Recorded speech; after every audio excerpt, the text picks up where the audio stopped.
이제 요한복음 강해 이제 오늘 2장 두 번째 시간 우리 함께 나가기를 원합니다. 2장 18절에서 22절 우리 요절 말씀. 이에 유대인들이 대답하여 예수께 말하기를 네가 이런 일을 행하니 무슨 표적을 우리에게 보이겠느냐. 예수께서 대답하여 가라사대 너희가 이 성전을 헐라 내가 사흘 동안에 일으키리라. 유대인들이 가로되 이 성전은 46년 동안의 지역권을 내가 3일 동안에 일으키겠느냐 하더라. 그러나 예수는 성전된 자기 육체를 가리켜 말씀하신 것이라.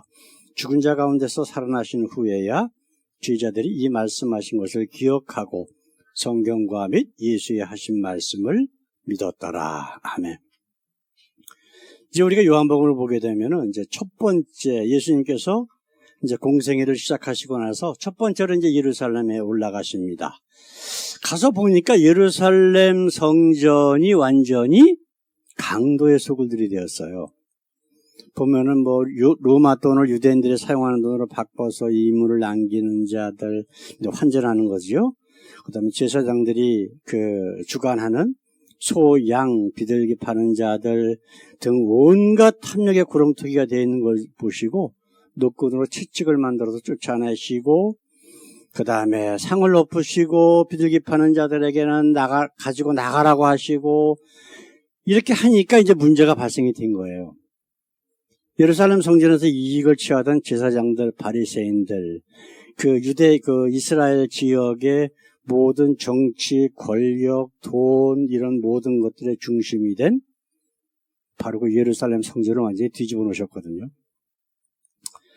그러니까 이제 이들이 예수님께 이제 힐난하는 질문을 합니다. 내가 무슨 권세로 이런 일을 하느냐. 그러면서 이제 질문을 하니까 예수께서 대답하신 내용이 바로 우리가 읽은 바로 이제 그 말씀이거든요. 그래서 오늘 말씀은 우리 19절 말씀. 예수께서 대답하여 가라사대 너희가 이 성전을 헐라 내가 사흘 동안에 일으키리라. 이 말씀을 가지고 우리가 잠깐 이 귀한 그 의미를 한번 새겨보는 그런 시간이 됐으면 좋겠습니다. 자, 첫 번째로 우리 같이 한번 읽어볼까요? 너희가 이 성전을 헐라. 누구 보고 하라고 그러시는 거예요? 바로 그 유대인들, 종교 지도자들, 그리고 거기에 속해 있는 자들에게 지금 예수님께서는 명령하고 계십니다. 예수님 당시에 예루살렘 성전의 주인이 누굴까요? 바로 사람들입니다. 사람. 그렇죠? 특별히 종교 지도자들. 그들이 치부한 내용들을 이렇게 각종 문헌들을 보게 되면은 성전세라고 하는 걸 받아요. 1인당 얼마씩. 그리고 이제 특별히 이제 명절들에 보게 되면은 세계 각국에 있었던 그 유대인들이 와서 다 돈을 내고 그 다음에 이제 제사를 드리는데 제사를 드리는 그러한 제물이 되는 짐승들은 또 바깥에서 가져온 거는 얘네들이 인정은 안 해요. 그래서 자기네들이 인정하는 그러한 소나 양이나 염소나 무슨 심지어는 비둘기까지 구입해서 그거를 바치도록 하는데 거기에 많은 이익을 취하는 겁니다. 그렇죠? 그 다음에 또 이제 로마가 지배하는 모든 나라에서 사용하고 있던 로마 돈은 또 거기서도 받지를 않아요. 그러면은 거기에 해당되는 금액만큼 이렇게 바꿔주면 되는데 그냥 하는 것이 아니라 엄청난 폭리를 취해서 그거를 또 환전을 해줍니다. 이런 모든 것들이 다 그 돈이 다 어디로 들어갈까요? 바로 이 종교 지도자들, 제사장들, 바리새인들, 사내들인 이런 데로 들어가게 돼 있단 말이에요. 근데 이제 예수님께서는 그러한 모든 상을 다 엎어버리시고 난리치시면서 16절에 하신 말씀 우리 한번 읽어볼까요? 비둘기 파는 사람들에게 이르시되 이것을 여기서 가져가라. 내 아버지의 집으로 장사하는 집을 만들지 말라 하시니. 우리가 마태복음에 보게 되면 강도의 구렬이라는 얘기도 하시거든요. 근데 하나님, 원래 예루살렘 성전의 주인은 누가 돼야 돼요? 하나님이 돼야 되잖아요. 근데 그 주인이 바로 이 사람들이 되게 된 거예요. 다윗이 그 역대상이나 이런 데 보게 되면은 다윗이 그 예루살렘 성전을 짓겠다라고 할 적에는 굉장히 순수한 마음이 있었잖아요.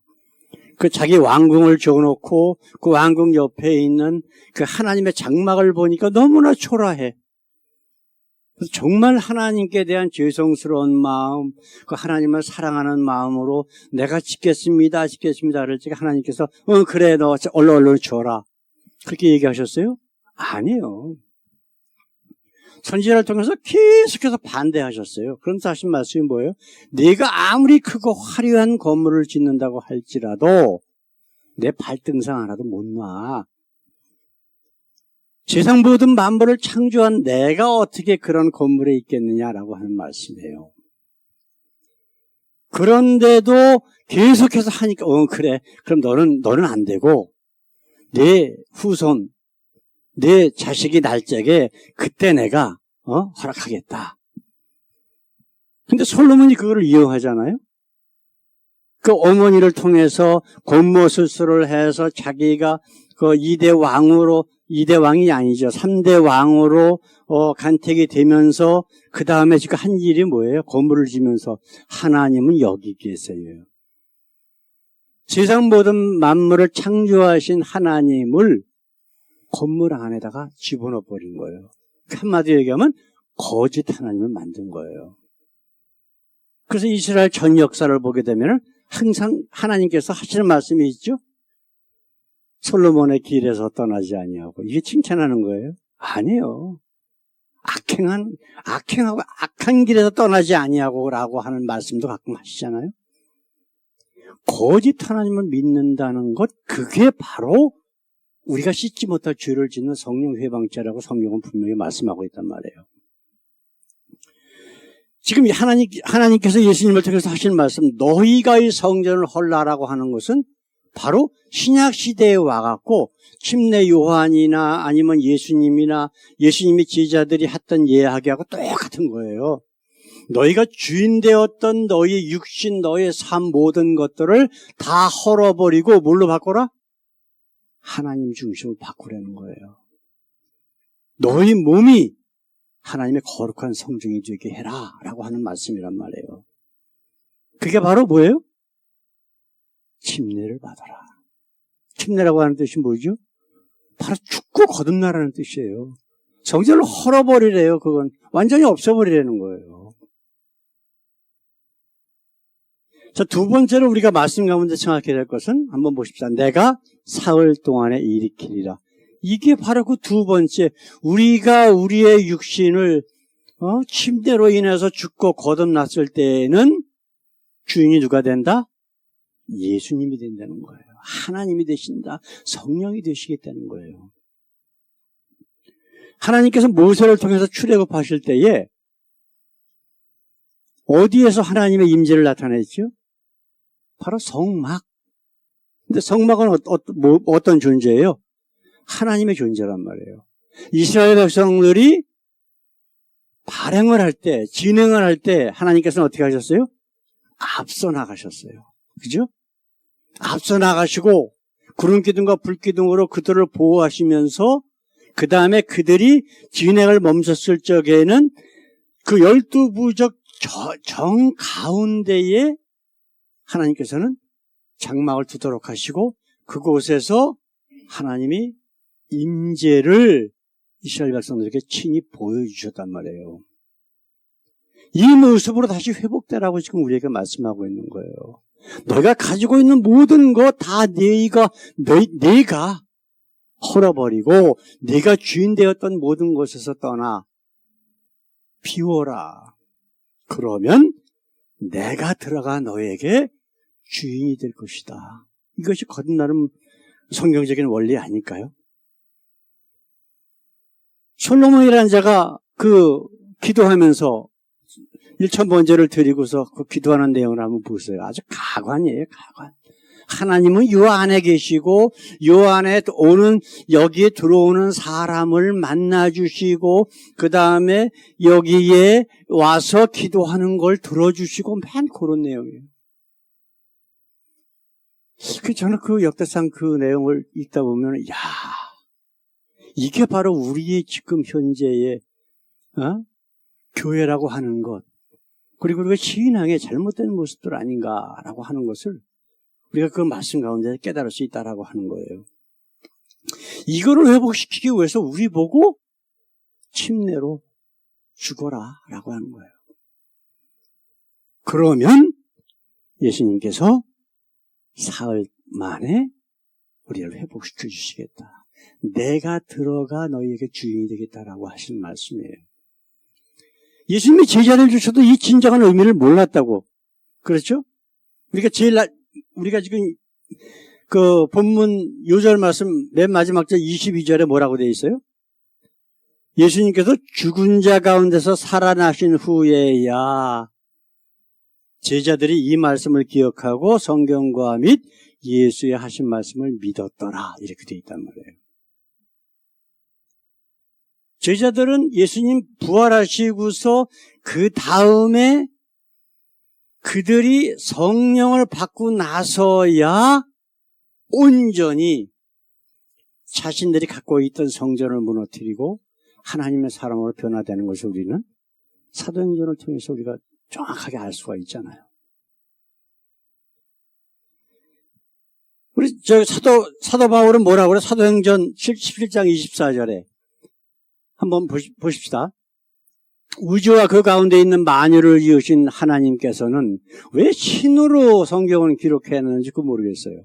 하여튼 하나님께서는 천지의 주제시인이 손으로 지은 전에 계시지 않았는데 분명히 얘기하고 계시잖아요. 우리 예수님은 요한계시록에 뭐라고 말씀하고 있어요? 3장 20절에 볼지어다 내가 문 밖에 서서 두드리노니 누구든지 내 음성을 듣고 문을 열면 내가 그에게로 들어가 그로 더불어 먹고 그는 나로 더불어 먹으리다. 우리가 만문을 연다고 하는 뜻이 뭘까요? 바로 내가 가지고 있었던 그 우상, 육신, 세상적인 권력, 명예, 부귀영화를 추구했던 모든 것들 다 헐어버리라고 말씀하시는 거예요. 그거를 헐어버린 이후에야 우리의 마음은 주님을 향해서 열릴 수가 있어요.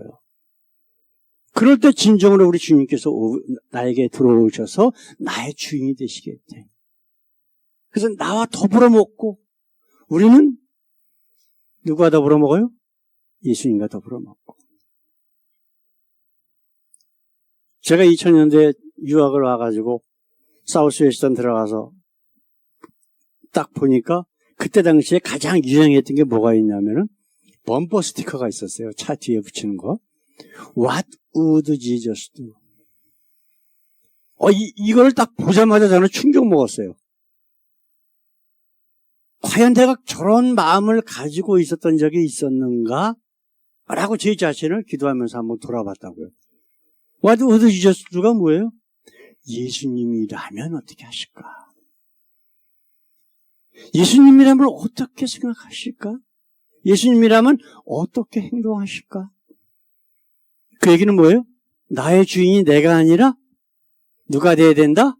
바로 예수님이 돼야 된다라고 하는 것을 그 범퍼 스티커 그 글자를 통해서 내 마음속에 굉장히 큰 충격으로 다가오더라고요. 지금 예수님께서 하신 말씀, 너희가 이 성전을 헐라 내가 사흘 동안에 일으키리라고 하신 말씀이 바로 그 말씀이에요. 근데 사실은 우리가 이거를 자꾸만 잊어버리고 산단 말이에요. 사랑하는 성도 여러분, 지금도 교회당 지어놓고 성전이라고 우기는 목사라는 분들이 얼마나 많은지 몰라요. 몇 년 전에 그 몽골 무슨 과학대학 거기 총장으로 있는 저희 선배가 달라스를 방문을 했어요. 그 기부금 같은 거 이런 거 좀 모으려고. 근데 이제 그분 같이 식사를 하는데 그분 자기 동서가 어떤 대학 교수로 은퇴를 했는데 참 살기가 힘들다고 그런 얘기를 하는 거예요. 그래서 제가 첫 번째로 딱 마음에 드는 게 그런 얘기를 했어요. 보나마나 목사한테 사기당하셨구만. 그랬어요. 그랬더니 아니 유 목사님 어떻게 말씀을 그렇게 심하게 하시나 그래요. 보나 마나 연금 일시불로 받아가지고 교회 성전 건축 헌금이라고 명목하에 교회에다 다 바친 거 아니냐? 그렇대. 어떻게 알았냐 나보고. 뻔한 거지 뭐. 그게 일반 교회 목사들이 그 교인들에게 사기치는 그런 방법 아니에요.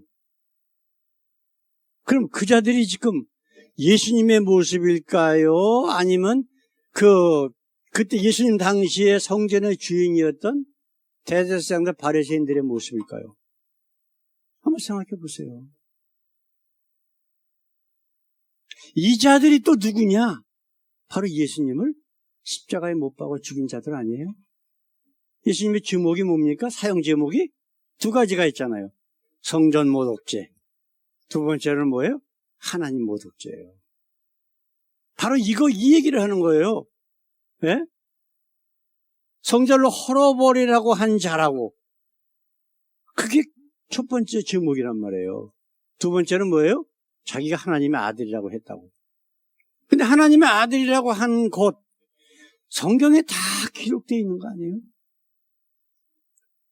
예수님 오시기 800여 년 전에 벌써 이사야 선지자로부터 계속해서 메시아에 대해서 하나님께서는 선지자를 통해서 예언하셨던 말씀들이라고. 세상 죄를 지고 가는 하나님이 어린 양으로 이 땅에 오셔서 우리의 모든 죄를 책임지실 바로 그런 분, 바로 우리의 구원자 메시아로 이 땅에 오실 분, 이미 다 성경에 예언되어 있잖아요. 그러면 그렇게 예수님을 잡아 죽이고 자기가 그 예루살렘 성전의 주인이라고 생각하며 그렇게 살고 있는 자들이 과연 하나님의 자녀들이고 하나님을 믿는 자들이냐라고 하는 겁니다. 굉장히 심각한 문제 아니에요? 이를 보고 예수님은 뭐라고 그러셨어요? 독사의 자식들아, 회칠한 무덤 같으니, 온갖 그런 안 좋은 단어들을 사용해서 그들을 저주하셨단 말이에요. 근데 지금 예수 믿는다라고 하면서 교회당 보고 성전 건축이라고 하면서 지금 그때 당시 예수님 당시 유대인들이 했던 것처럼 교인들에게 사기쳐서 헌금으로 뜯어내고 해서 치부하고 수천 원씩 들여서 건물 짓고 하나님의 집이라고 성전이라고 지금 그런 일들이 얼마나 지금도 많이 있습니까? 사랑하는 성도 여러분, 우리는 바로 우리 예수님이 오늘 하신 말씀, 정말 우리가 구원받기 위해서 정말 필수 불가결한 그런 말씀이 아닌가 이렇게 생각이 듭니다. 뭐라고 말씀하셨죠? 너희가, 우리 자신이 우리가 가지고 있었던 내가 주인 됐던 모든 것들을 다 헐어버립시다. 그래야 우리 예수님께서 우리 가운데 들어오셔서 우리의 주인이 되시고 우리와 함께 생활하시고 먹고 마시면서 우리를 하나님의 나라로 인도하신다라고 하는 굳건한 믿음으로 날마다 승리하시는 우리 모두 되기를 원합니다. 우리 다 같이 기도하겠습니다. 우리 하나님 감사합니다. 이 짧은 말씀이지만 이 말씀 가운데에 구원의 진리가 들어가 있는 줄 압니다. 하나님, 우리가 이 땅에 사는 동안 우리의 삶이 신앙이 되게 하시고 우리의 삶이 헌신이 되게 하시고 우리 하나님의 기뻐하시는 모습이 될 수 있도록 인도하여 주시옵소서. 그래서 하나님, 내가 주인 되는 모습이 있지 아니하도록 하나님께서 인도하여 주시고 혹시라도 그런 일이 있을 때마다 우리에게 성령을 통해서 깨달음을 주셔서 회개하게 하시고 그래서 변화될 수 있도록 우리를 이끌어 주시옵소서. 감사하며 예수님의 이름으로 기도드렸습니다. 아멘, 아멘.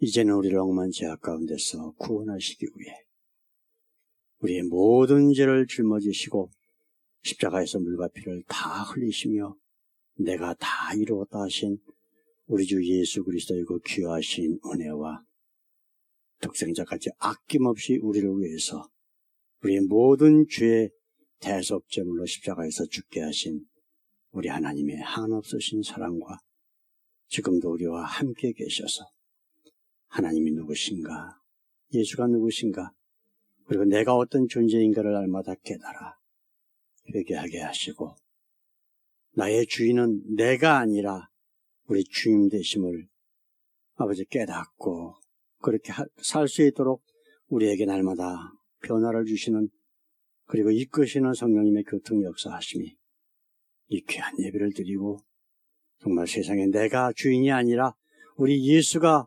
우리 하나님이 나의 주인 되시는 날마다 고백하고 사는 주님의 사랑하는 귀한 자녀들 위에 영원토록 함께 하시길 우리 주 예수 그리스도 이름으로 간절히 축원하옵나이다. 아멘. 아멘.